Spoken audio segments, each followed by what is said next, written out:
despertar adventista tuvo un alcance mundial, como resultado del estudio cuidadoso de las profecías bíblicas acerca de la segunda venida de Jesús. En Estados Unidos provocó grandes reavivamientos religiosos poco después de 1840, en un movimiento espiritual encabezado por Guillermo Miller. Mientras Guillermo Miller se encontraba leyendo un sermón un domingo en la iglesia bautista, el Espíritu Santo conmovió su corazón y se sintió inducido a aceptar a Jesucristo como su Salvador. Dedicó gran parte de su tiempo a estudiar las profecías escritas en la Biblia, resuelto encontrar en ella una respuesta satisfactoria para todas sus preguntas e interrogantes. Durante 2 años dedicó gran parte de su tiempo a estudiar las escrituras escritas en la Biblia. Estaba resuelto a no pasar un nuevo texto sin antes haber encontrado una respuesta satisfactoria del anterior. Tenía delante de sí solo su Biblia y la concordancia de Cruden. Con el tiempo llegó a estudiar las profecías bíblicas referentes a la segunda venida de Cristo, literal y personalmente. También consideró las grandes profecías escritas en el libro de Daniel acerca de los 2300 días y las asoció a Apocalipsis 14, en el cual contiene el mensaje del ángel que proclama la hora del juicio divino. Pero ¿cómo se transformó en el gran predicador de la segunda venida de Cristo? Se sentía maravillado por las verdades que había descubierto, pero no se sentía capaz de predicar. Luchó durante varios años, desde su conversión en 1816 hasta que finalmente un sábado por la mañana, en 1831, Dios transformó a este agricultor de 49 años en un gran predicador, después de su experiencia en el bosque de Arces. No puede ser. Pero, sin embargo, es verdad, falta muy poco. Pero ahora, ¿cómo se lo diré a mis hermanos? Es demasiado difícil.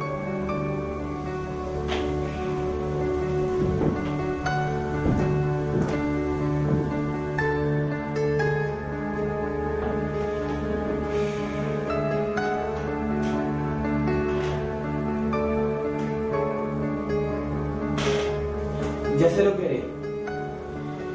Si tú quieres que yo predique, tú me vendrás a buscar. Y eso es lo que haré.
Vaya tío, todo el rato que le estuve esperando.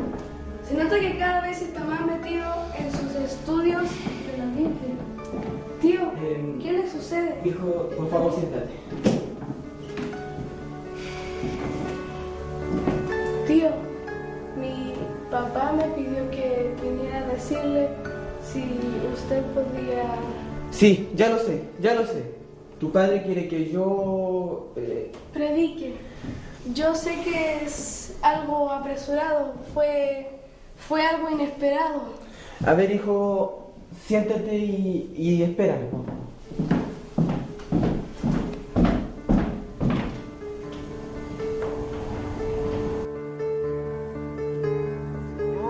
Dios, ¿por qué a mí?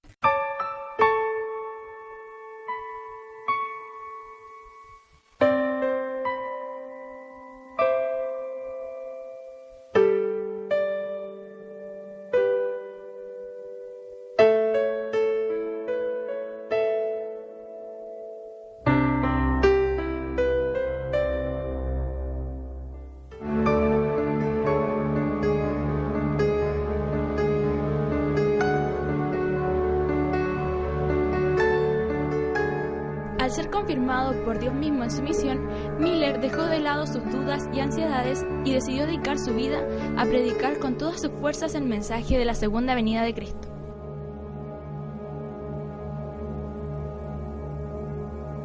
Miller tenía que preocuparse de saber, ¿y cuándo comienza esta profecía?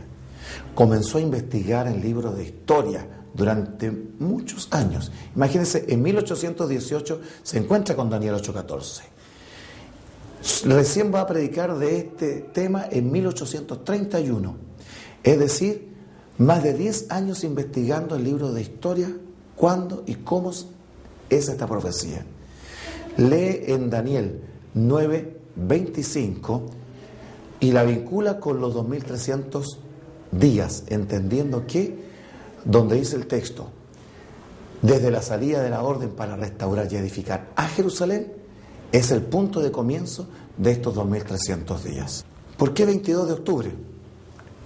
Porque nuestros antepasados adventistas hicieron esta conclusión muy bíblica. Si en su primera venida Jesús respetó el ceremonial, la liturgia hebrea, Jesús vino justo y murió justo para la Pascua judía que daba inicio al año litúrgico en el primer mes, Nisan. Y en la fecha precisa, en el día preciso, ya día 14 del primer mes, Jesús murió. Resucita en la fecha precisa en que venían y se ofrecían las primeras gavillas. Si allí Jesús respetó estrictamente el calendario litúrgico hebreo, dijeron entonces, para lo que significa el final del año litúrgico, lo que significa el fin del mundo, Jesús también va a respetar la fecha bíblica. Y ese año, la fiesta que ponía fin al año litúrgico, que era el día de expiación, fue 22 de octubre de 1844. Es importante señalar que el movimiento adventista estaba integrado por diferentes congregaciones o denominaciones. Entre ellos estaban los bautistas, metodistas, episcopales, entre otros. Por todo el país se encontraban reunidos diversos grupos de personas que habían recibido el mensaje de Miller y se preparaban para la inminente venida de Jesús. Hiram Edson, quien pertenecía a uno de estos grupos, vivía en la parte central de Nueva York, en Port Gibson. Él era el guía espiritual de un grupo de adventistas que había en ese lugar. Junto con él se reunieron el 22 de octubre de 1844 para esperar la segunda venida del Señor. Pero cuando llegó ese día, en la medianoche, se dieron cuenta que el Señor no vendría tan pronto como ellos se lo esperaban.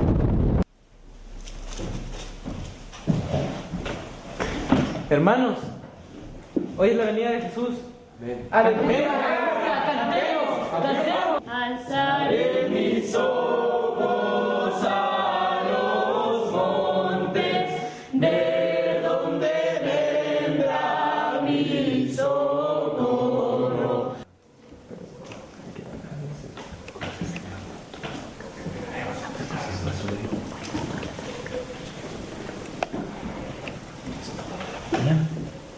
¿Qué es lo que pasa? Está tratando de nacer. Sí. Quizá ya no. ¿Por qué? ¿Por qué, Señor? Hoy era el día. ¿Por qué? La profecía estaba más que clara. Ya basta, Irán. ¿Por qué, Señor? Irán, ya basta. Señor, hoy era el día. ¿Por qué? Irán, ¿Qué, Señor? deja de actuar así. Ya deja este teatro.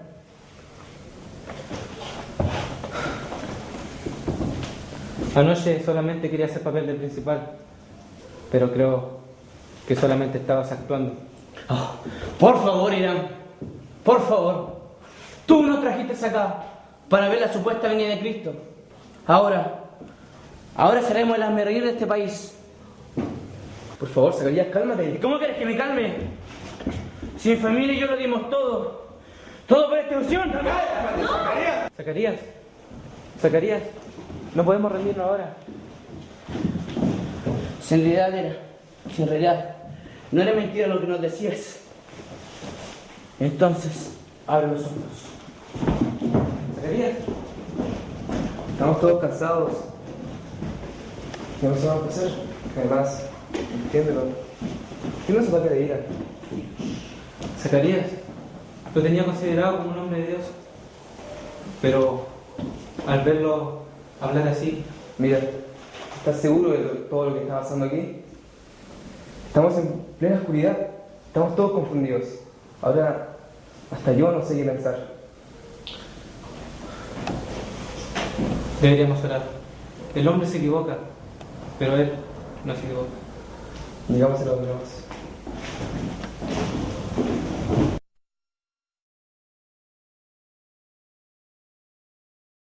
Algunos habían dejado sus casas, habían vendido sus campos, amaban tan sinceramente la venida de Cristo, lo esperaron de tan corazón, que no venir les produjo una decepción tan grande. Las cosechas habían quedado tiradas y a quien esperaban no había venido. Lloraron y lloraron por días, pero de todos los miles y miles de adventistas que habían, solo quedaron alrededor de 50 personas. Pero con esas 50 personas comenzó Dios un nuevo movimiento. La promesa fue dada. Es necesario que de nuevo profetices sobre muchos pueblos, naciones y lenguas. Sufrieron un gran chasco, pero temprano por la mañana siguiente, Hiram Edson y algunos otros fueron a la granja para orar. Mientras oraban, Edson sintió la seguridad de que recibirían luz.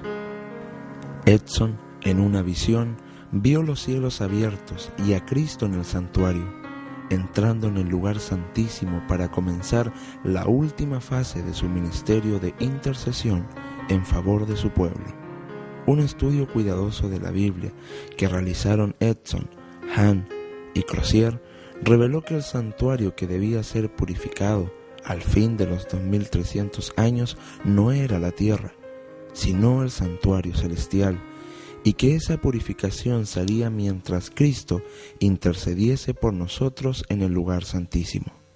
No solo predicaron que el mundo se ha alejado de la Biblia, sino que descubrieron el tercer mensaje, que ellos tienen que ahora advertir profundamente a todo un mundo, e incluso a todos los que están en Babilonia, a que Dios va a juzgar a los que no hagan caso del mensaje, que no reciban la identificación con la apostasía, ni el nombre, ni la marca, ni el número de la bestia que hoy día es tan temido, sino que se vuelvan a Dios, que presten atención al Dios creador. Y como el primer mensaje apela al Dios creador, está apelando al origen de nuestro mundo, donde no hay evolución, hay creación, donde hay un día para celebrar la creación, que es el sábado. Y tenemos un mundo que se ha olvidado de eso. Y siguiendo las tradiciones de Satanás, han lamentablemente adoptado y creído, equivocados, aunque sinceramente equivocados, que el domingo es el día del Señor. Este es el contexto que hoy día debe ser predicado en el mundo. Y cuando estos mensajes rodeen todo el mundo y todos escuchen este mensaje, primero, segundo y tercero, entonces la profecía bíblica nos dice: llegará el fin de todas las cosas. La observancia del sábado como día de reposo entre los primeros adventistas fue introducida por Raquel Oakes de Preston, una bautista del séptimo día, quien incentivó al pastor Federico Wheeler a obedecer el cuarto mandamiento. Pastor, la verdad es que tengo una inquietud tremenda y hace mucho tiempo que te la tengo que decir. No me había atrevido, pero por eso decidí citarlo a mi casa hoy día. Sí, noté cierta inquietud en usted, hermana, en los últimos cultos, pero no quise preguntarle nada. Bien, pastor, lo que pasa es que el Señor nos dejó estipulado que tenemos que guardar todos sus mandamientos. ¿Y cómo le estamos pidiendo a la gente que siga los mandamientos de Él si ni siquiera usted está guardando el día sábado? Esto es un nuevo descubrimiento que Él nos dio a conocer hace poco, y nosotros también tenemos que dárselo a conocer a la otra gente para que empiecen a guardar el día sábado como Él quería que lo hiciéramos. Tiene razón, hermana Raquel. Hemos guardado el día de sábado acorde a lo que dice el Señor. La verdad es que estaba muy inquieta con ese tema y necesitaba decírselo. Sí, Tiene mucha razón en lo que está diciendo. ¿Qué le parece si hacemos una oración? Sí, pienso que es lo mejor. Necesitan saber estrictamente cuál es la verdad para seguirte y así entrar al reino de los cielos.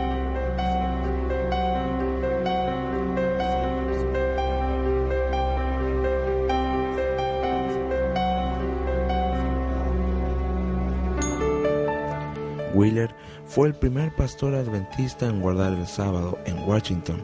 También Guillermo Farnsworth, junto a un pequeño grupo de 12 personas, tomaron esta decisión. Otro pastor de New Hampshire, Thomas Preble, aceptó también la verdad acerca del sábado y decidió publicar en febrero de 1845 un artículo en la revista adventista llamada La Esperanza de Israel. Fairhaven, Massachusetts. Es una pequeña y tranquila ciudad que se encuentra pasando el río Acushnet al otro lado del antiguo puerto ballenero de New Bedford. A esta comunidad de Nueva Inglaterra vinieron los padres de José Bates a establecerse en una pequeña granja cuando José era un pequeño niño. Aquí, el futuro pionero de la iglesia pasó su niñez y el encanto del mar penetró en su sangre.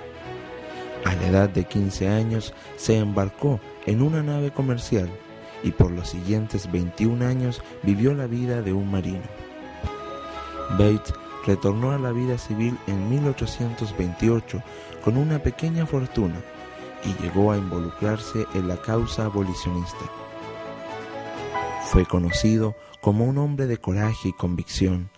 Bates estaba trabajando para desarrollar las instalaciones para una escuela industrial cuando aceptó el punto de vista de Guillermo Miller en cuanto al pronto retorno de Cristo.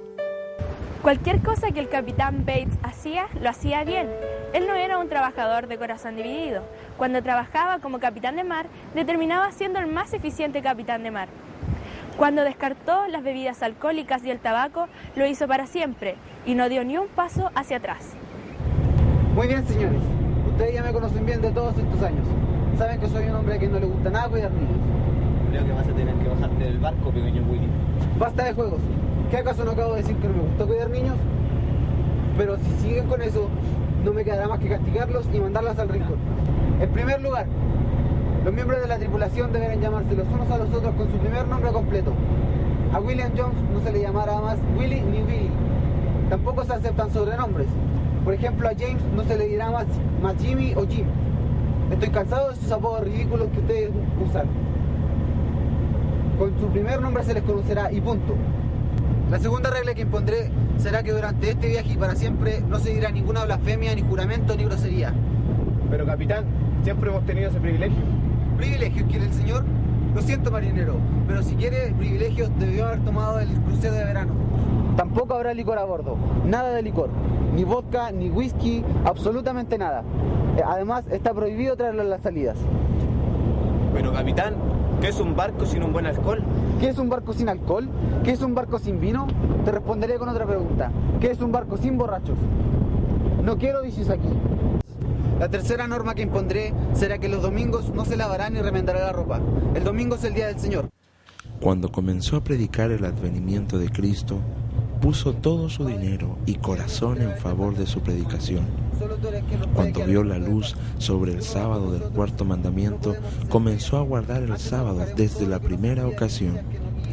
Se convirtió en un respetado evangelizador y líder espiritual entre los adventistas. Él dirigió una de las primeras conferencias adventistas. José Bates conoció por primera vez la verdad acerca del sábado en un artículo llamado La Esperanza de Israel. En él oyó sobre un grupo de personas que guardaba el sábado en la montaña de New Hampshire, un pequeño pueblo situado en Washington.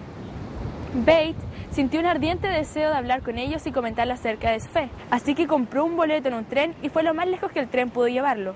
Compró un boleto en una diligencia y fue lo más lejos que la diligencia pudo llevarlo. El resto del camino lo hizo a pie, llegando muy tarde a la granja de Wheeler esa noche. Las luces estaban apagadas y el primer ministro adventista en guardar la verdad del sábado estaba en cama. Bates no vaciló en despertarlo y conversaron la mayor parte de la noche. El hijo de Wheeler, de 11 años de edad, George, oyó la conversación y más tarde divulgó la historia. Al siguiente día, el pastor Wheeler llevó al capitán Bates a la casa de Cyrus Farnsworth en Mill Pond, cerca de la pequeña iglesia donde los adventistas observadores del sábado se reunían. Y allí, bajo los árboles de Ars, Frederick Wheeler, Cyrus Farnsworth y José Bates se detuvieron y conversaron acerca del sábado. De la reunión, Bates retornó a Fairhaven. Su mente estaba convencida, su ánimo estaba rebosante y lleno de celo para predicar la verdad. Oh, cuánto amo este sábado. Qué bien, hermano. De vuelta en Fairhaven, el antiguo capitán de mar se encontró en las cercanías del río Acushnet con un amigo suyo y compañero adventista, Monroe Hall. ¡Capitán Bates! ¿Qué novedades hay, Capitán Bates? La novedad es que el séptimo día es el día del Señor, el día sábado. Los argumentos del capitán Bates eran convincentes y Hall llegó a ser un converso en la doctrina del sábado. Se unió a Bates en esta verdad nuevamente descubierta. No mucho tiempo después, Bates escribió un folleto sobre el tema, el cual sirvió como un instrumento para guiar a Elena y a Jaime a la verdad nuevamente descubierta. Fue así como comenzó a configurarse el movimiento adventista del séptimo día.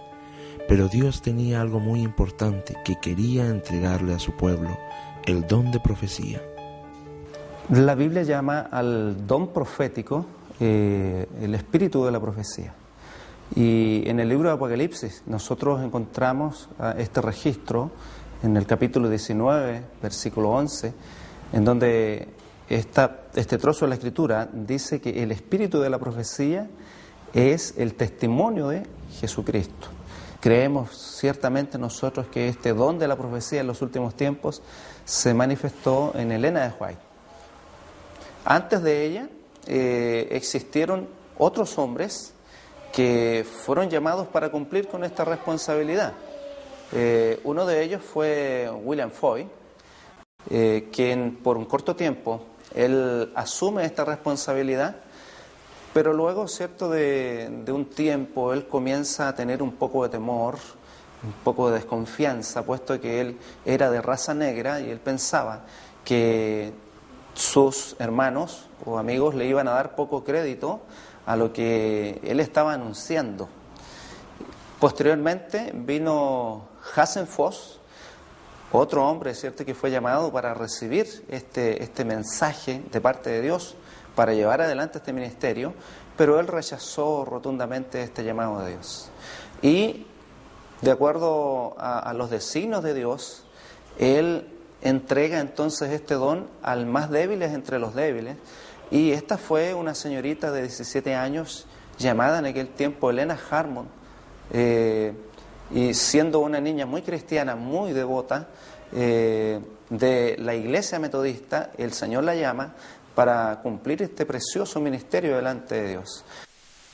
Elena Gould Harmon y su hermana gemela Elizabeth nacieron el 26 de noviembre de 1827 en una granja ahora conocida como Fort Hill Farm, en Gorham, Maine, un pueblo situado a unos 19 kilómetros al oeste de la ciudad de Portland, en el noreste de los Estados Unidos. Sus padres, Robert Harmon y Eunice Gould, tenían una familia de 8 hijos, y cuando nació Elena y su hermana, la familia se mudó a la ciudad de Portland, en donde el padre se dedicó a la fabricación de sombreros. Robert y Eunice eran cristianos devotos, pertenecían a la iglesia metodista. La salud de Elena cuando era niña era muy precaria. Ella misma relata la experiencia. Mis maestros me aconsejaron que dejase de asistir a la escuela y no prosiguiese los estudios hasta mejorar de salud. La más terrible lucha de mi niñez fue el verme obligada a ceder a mi flaqueza corporal y decidir que era preciso dejar el estudio y renunciar a toda esperanza de mi educación. La educación de Elena fue muy limitada, a 3 años. En 1836, al salir de la escuela, una niña le lanza una piedra. Esta le da en la cara, le rompe el tabique de la nariz y por 3 semanas está inconsciente, virtualmente en estado de coma. Al recuperarse, se da cuenta que no puede escribir, ya que le tiembla mucho la mano y no puede retener la información que leía. Elena Harmon fue bautizada a la edad de 12 años en la iglesia metodista. Elena, junto a otros miembros de su familia, asistieron a las reuniones adventistas en Portland entre 1840 y 1842. Aceptaron completamente los puntos presentados por Guillermo Miller y su equipo de predicadores, y confiaba que Jesús regresaría a la tierra inicialmente en 1843 y luego en 1844.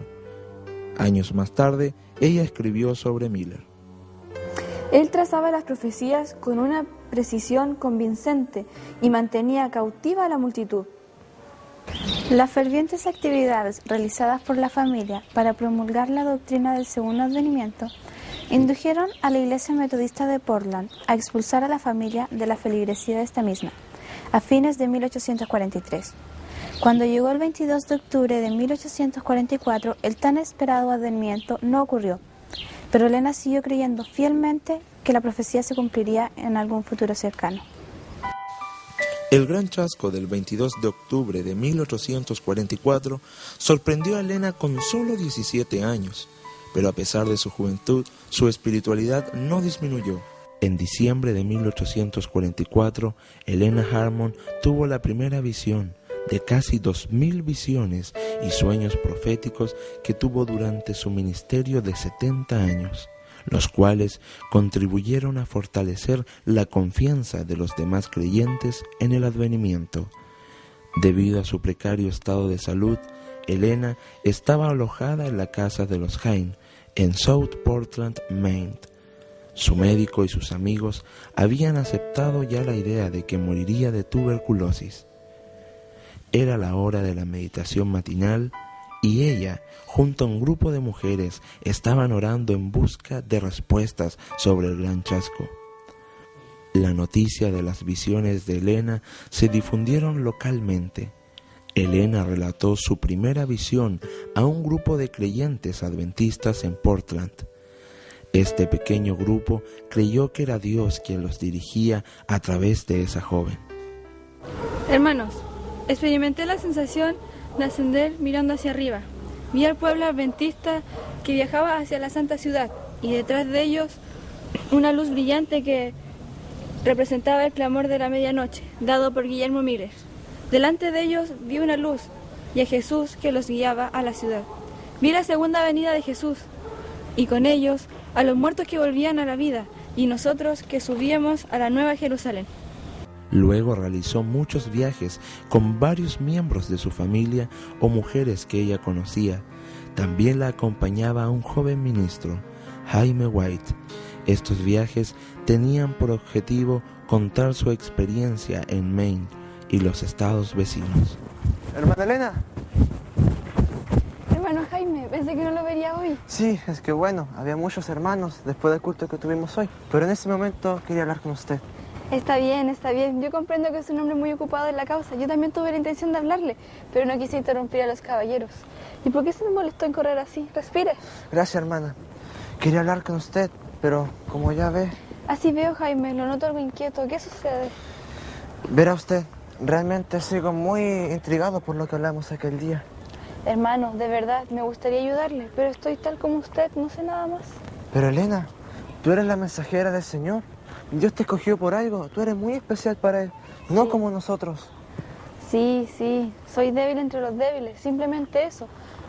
No soy alguien especial sobre los demás, el don de profecía viene de Él. Yo soy simplemente un instrumento, pero no siempre el instrumento sabe lo que el maestro quiere hacer con él. Pero Elena, ¿tú viste el pueblo de Dios ir a la santa ciudad? Para esa ciudad vamos, Jaime. El 22 era el día que debemos emprender, camino al cielo. Caminamos desde que nos encontró. Y ese día debíamos llegar. ¿Qué pudo haber sucedido? ¿Se había equivocado Dios? Fue Dios quien interpretó los textos. ¿Y los reveló? Pero nosotros nos equivocamos. ¿Habrá esperanza? Jaime, tú sabes, aunque el hombre hierre su camino, Dios es fiel. ¿Será posible, siendo que Él habla contigo, no te haya dicho nada? ¿No me crees cuando digo que sé tanto como todos?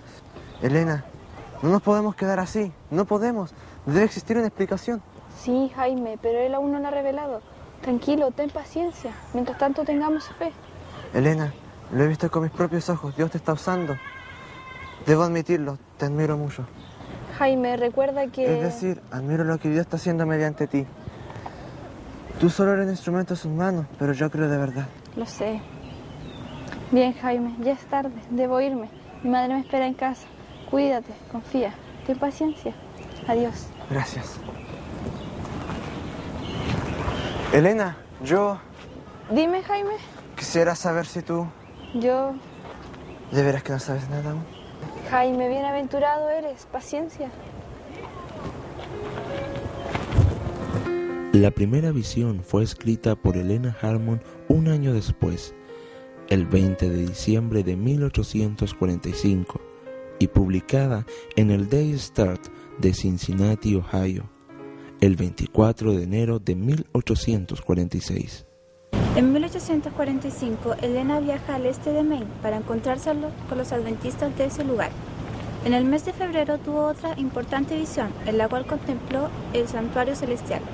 Vio al Padre levantarse del trono y dirigirse al lugar santísimo, y a Jesús siguiéndolo en forma de sumo sacerdote, para que recibiera su reino e intercediera por su pueblo. Esta visión fue publicada en el Day Star de marzo de 1846, un mes después que Edson, Crozier y Hahn habían publicado los resultados de sus estudios sobre el santuario. Esta visión confirmó la explicación que encontraron los meses siguientes al chasco.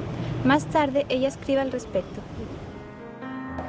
Así que los que andaban en la luz de la palabra profética vieron que en lugar de venir a la tierra al fin de los 2300 días en 1844, Cristo entró en el lugar santísimo del santuario celestial para cumplir la obra final de expiación preparatoria para su venida. El asunto del santuario fue la clave que aclaró el misterio del desengaño de 1844. Reveló todo un sistema de verdades que formaban un conjunto armonioso y demostraban que la mano de Dios había dirigido al gran movimiento adventista. Y al poner de manifiesto la situación y la obra de su pueblo, le indicaba cuál era su deber de allí en adelante. Esto nos muestra la importancia de la relación entre el estudio de las Sagradas Escrituras y el don profético, el cual confirmaba cada una de las enseñanzas descubiertas por nuestros pioneros. La impresión y divulgación de las enseñanzas y visiones proporcionó consuelo y fortaleció a muchos creyentes adventistas que habían estado dudando del segundo advenimiento de Cristo, el 22 de octubre de 1844, según la interpretación de la profecía de Daniel 8:14. Años más tarde, fue reimpresa en artículos y folletos para formar finalmente parte del libro de Elena de White, Primeros Escritos. A comienzos de 1846, Elena conoció a José Bates, pero le llamó la atención la insistencia que él colocaba en la observancia del sábado como día de reposo y adoración. Pero es una verdad muy importante. Pero también hay 9 mandamientos más y que son tan importantes como el sábado. No podemos enfocarnos solamente en uno. Sí, es verdad. Hasta luego, hermana Elena. Hasta luego. Ese mismo año, Jaime debía darle una noticia no muy agradable a Elena, su amiga y hermana en la fe. Elena, tengo que decirte algo que quizás tú no quieras oír. Dime, Jaime. Dios me ha encomendado una misión. Deberé emprender un viaje muy largo, pero esta vez... Lo sé. ¿Lo sabes? No podrás ir conmigo, ¿verdad? Yo... sí. Esta vez no podremos estar juntos. Deberás arreglártelo lo mejor posible. Está bien. Además, mi madre ya no quiere que me acompañes más. Pero yo pensaba que ella admitía nuestra amistad. Y lo sigue haciendo. Son las demás personas que hablan y... Sí, los malintencionados de siempre. Yo me quedaría contigo, aunque el mundo nos perjudique con sus dichos. Pero Jaime... Lo haría. El problema es que hay que cuidar el Evangelio y que nada la detenga. Soy un ministro ordenado al Evangelio, aunque me duela partir. Jaime, te extrañaré. ¿Y yo? Elena, hay algo que podemos hacer. ¿Sí? Casémonos. Pero Jaime... No dejaré de luchar esta guerra, pero no quiero darla sin ti. Iremos donde Él nos mande. Seremos lo más grande salida en esta batalla. Elena, ¿Quieres ser mi esposa? ¿Ser la señora White? Claro que sí, Jaime. Después de orar a Dios y pedirle su dirección, el 30 de agosto de 1846, Elena y Jaime contrajeron matrimonio para así unir sus vidas y labores en el servicio del Señor. Ese mismo mes, José Bates publicó su folleto de 48 páginas, El séptimo día sábado, una señal perpetua, en donde explicaba las razones bíblicas para su observancia. Jaime y Elena aceptaron el carácter sagrado del sábado como día de descanso y se unieron en la defensa de esta enseñanza. 6 meses más tarde, el sábado 7 de abril de 1847, Elena tuvo una visión, en donde observó los 10 mandamientos con un halo de luz que rodeaba el cuarto. Elena escribió: Pero el Señor me dio una visión del santuario celestial. El templo de Dios estaba abierto en el cielo y se me mostró el arca de Dios cubierta con el propiciatorio. Jesús levantó la cubierta del arca y vi las tablas de piedra que estaban escritos los 10 mandamientos. Me asombré al ver el cuarto mandamiento, en el mismo centro de los 10 preceptos, con una aureola luminosa que lo circundaba. El ángel dijo: Este es, entre los 10 mandamientos, el único que define al Dios vivo que creó los cielos y la tierra y todas las cosas que en ellos hay. A Jaime White se le considera el apóstol Pablo del movimiento adventista. Nació en Palmyra, Maine, el 4 de agosto de 1821. Era descendiente de uno de los peregrinos que vinieron en el Mayflower en 1620. En su juventud fue un maestro de escuela. Llegó a ser un ministro de la denominación cristiana de Maine. Aceptó los puntos de vista de Miller sobre la segunda venida y tuvo éxito en la predicación de la doctrina de la pronta venida del Salvador.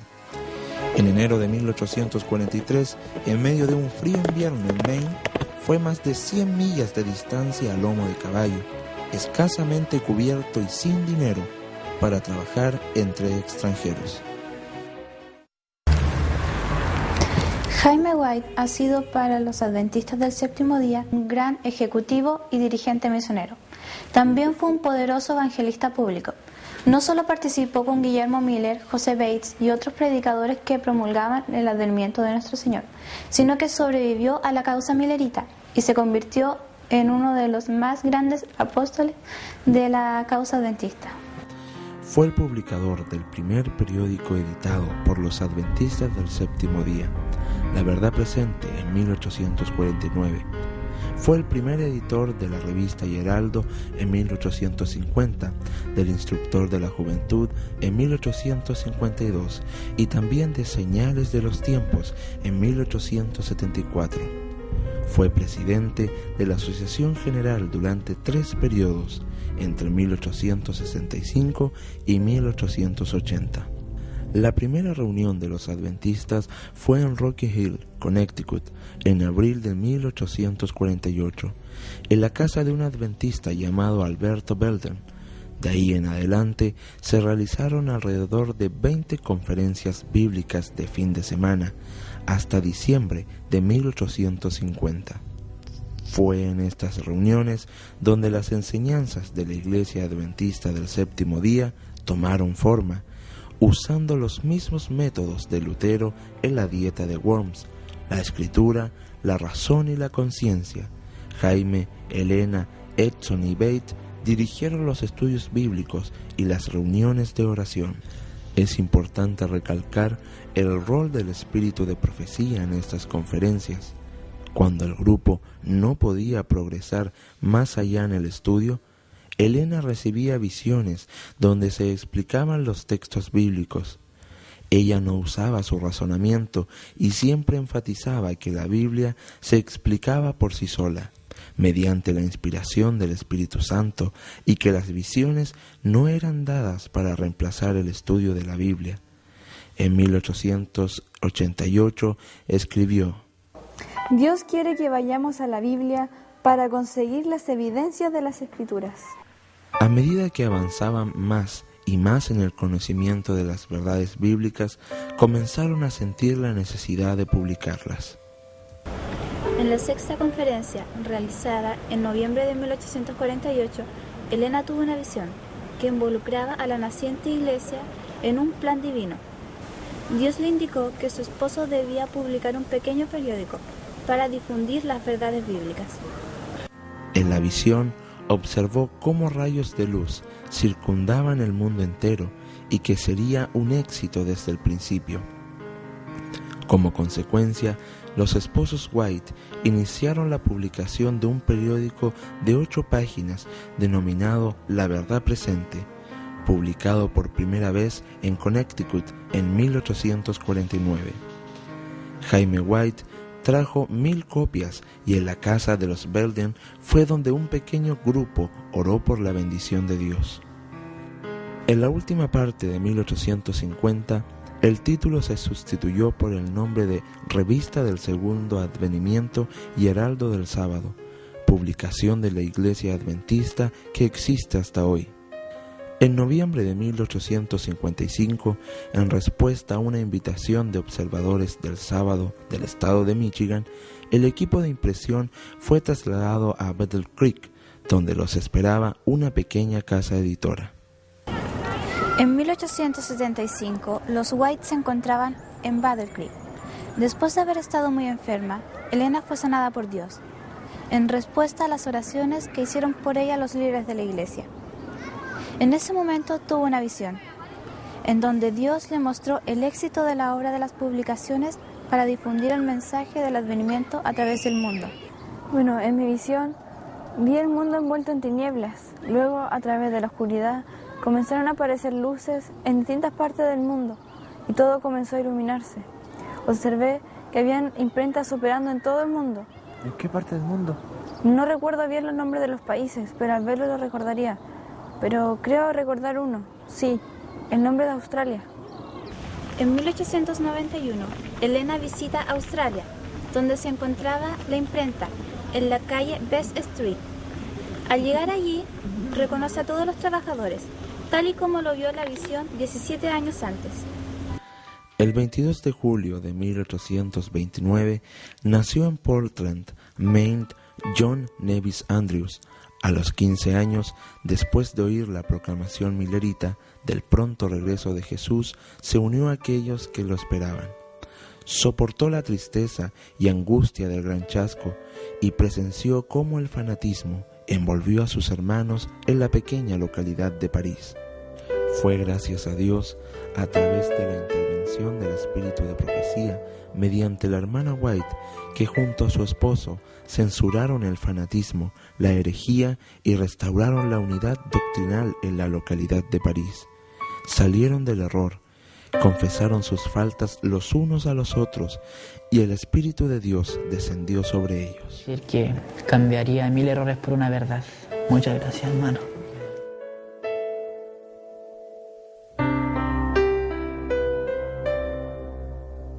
Hermano Andrews, debe calmarse y preocuparse por su salud para que pueda cumplir el propósito de predicar el Evangelio. Hermano, estoy tan preocupado por nuestros hermanos Preble y Cloutier, porque han abandonado la fe en el verdadero día de reposo que es el sábado. Pero cada día y cada noche oro fervientemente por ellos para que vuelvan a vivir esta maravillosa verdad. Y yo igual estoy preocupado por ellos, pero insisto, debe cuidarse. Irán, basta. ¿Que no ves que en estos momentos ni mi salud ni yo importamos? Solo la gente que muere cada día sin conocer a Cristo. Desde ese momento en adelante, a los 21 años, Andrews se consagró al ministerio como evangelista y escritor.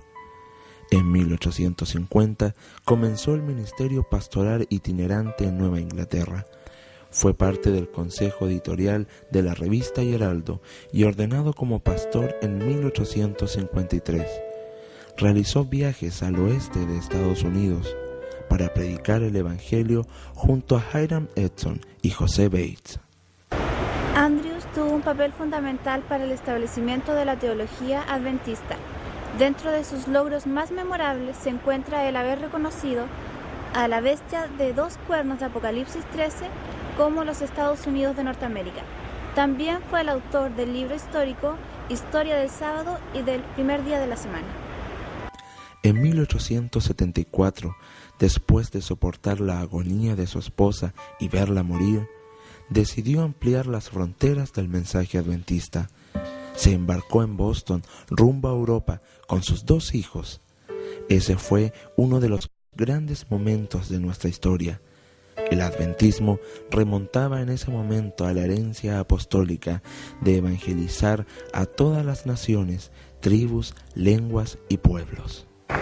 Andrews llegó a ser el tercer presidente de la Asociación General desde el 14 de mayo de 1867 al 18 de mayo de 1869. Este gigante literario, profundo estudiante y sacrificado misionero se gastó por la causa de Cristo. Vivió solamente 54 años. Siendo su lema predicar el Evangelio, ya que mucha gente perecía sin conocer a Cristo. Estuvo asociado muy cerca con el pastor y la señora White en la dirección pionera y el trabajo evangelístico de la iglesia naciente. Cuando perdió a su hija, María, de 19 años, víctima de la tuberculosis, estaba deshecho. Señor, me parece estar así de ti, con una mano entumecida. La hermana White lo consoló escribiéndole las siguientes líneas. En mi última visión lo vi a usted. Su cabeza se inclinaba hacia la tierra y, arrasado en lágrimas, usted seguía a su amada María hasta su última morada en este mundo. Luego vi al Señor mirándolo lleno de amor y compasión.